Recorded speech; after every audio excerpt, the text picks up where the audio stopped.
This year's chicks have managed to survive the desert, the plastic, and the cannibals.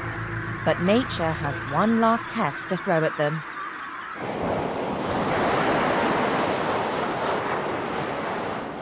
The words desert island conjure up images of soft sand, lapping waves, a palm tree or two. Paradise. But this particular desert island is Rubud Island. It's in Bahrain, and it's far from paradise.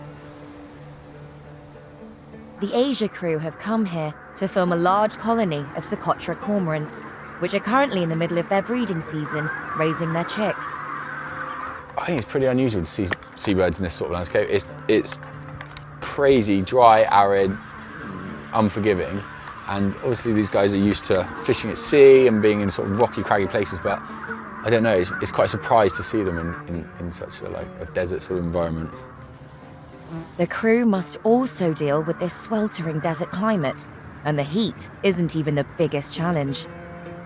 We've got the masks on in here because there's a really fine dust, the guano, like bird poo that comes off the colony. And what happens is that can really clog up and fill the hide, and so you can't breathe a lot of the time. So we wear this to try to protect ourselves, and there's also a few nasty things you can get from the birds, so hopefully these are going to prevent that. The worst thing is the flies. The flies just won't leave us alone.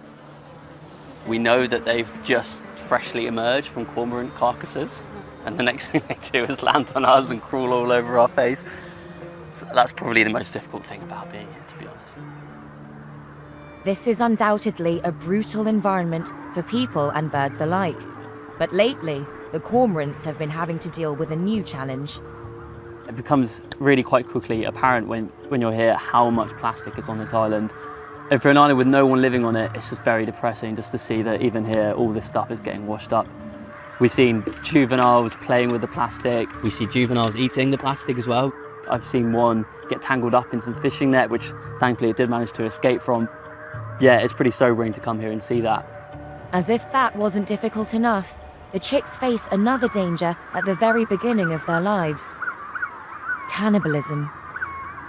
Many of the juveniles here, the larger white birds, are abandoned by their parents, which means they're not being fed anymore. But unfortunately for them, is they can't forage for themselves, they can't fly, they can't swim, so they're starving. Their only solution is to walk around the colony and look for any food they can find. It's just rocks and sticks and bones. There's nothing to eat except small chicks.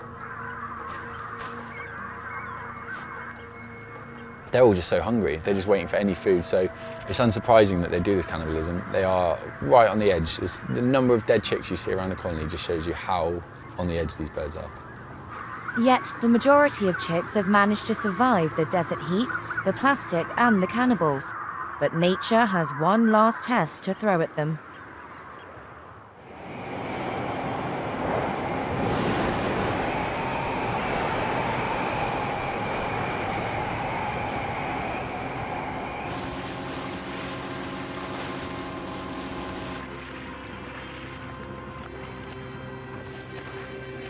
What a morning.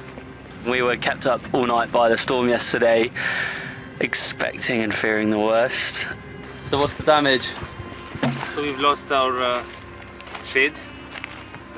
It's moved 1 kilometer maybe to here.